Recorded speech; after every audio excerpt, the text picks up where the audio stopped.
Donald Trump ने जब 20 जनवरी को अमेरिका के राष्ट्रपति का पद संभाला तो उन्होंने सबसे पहले एक ऐसा आदेश जारी किया जो देश की दक्षिणी सीमा पर राष्ट्रीय आपातकाल लागू करने से जुड़ा था। इस आदेश में कहा गया था कि दस्तखत के 90 दिनों बाद ट्रंप 1807 के विद्रोह अधिनियम का इस्तेमाल कर सकते हैं और 20 अप्रैल को अमेरिका की जमीन पर सेना तैनात कर सकते हैं। ट्रंप के इस फैसले को लेकर देश में चिंता बढ़ गई है, क्योंकि लोग मानते हैं कि ट्रंप अब घुसपैठ रोकने के लिए सेना का इस्तेमाल कर सकते हैं।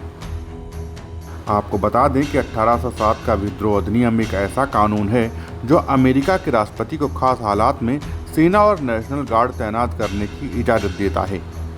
अगर देश में कोई बगावत, दंगा, हिंसा या कानून का उल्लंघन हो रहा हो तो इस कानून के तहत राष्ट्रपति सेना भेज सकते हैं ताकि स्थिति को काबू में लाया जा सके। इसमें आम नागरिकों द्वारा किया गया विद्रोह या हंगामा भी शामिल हो सकता है। पासे कोमिटेटस एक्ट एक ऐसा कानून है जो आमतौर पर अमेरिकी सेना को देश के अंदर कानून व्यवस्था बनाए रखने के काम में दखल देने से रोकता है। इसका मतलब है कि सेना आम नागरिक मामलों में हस्तक्षेप नहीं कर सकती। वहीं 1807 का विद्रोह अधिनियम इस कानून से ऊपर है। अगर राष्ट्रपति चाहे तो इस एक्ट का इस्तेमाल करके सेना को देश के अंदर तैनात कर सकते हैं। राष्ट्रपति, जो सेना के कमांडर इन चीफ होते हैं, या तय कर सकते हैं कि सेना को कब, कहां और कैसे इस्तेमाल किया जाए। विद्रोह अधिनियम और मार्शल लॉ एक जैसे लग सकते हैं, लेकिन दोनों में फ़र्क है।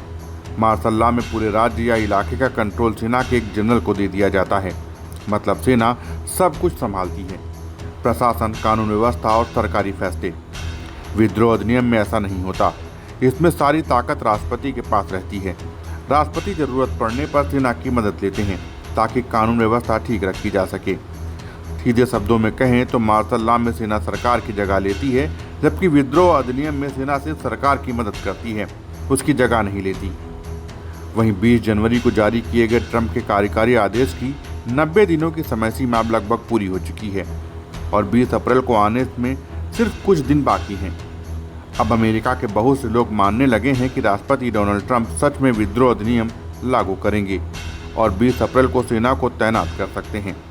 Bureau report, Dastak times.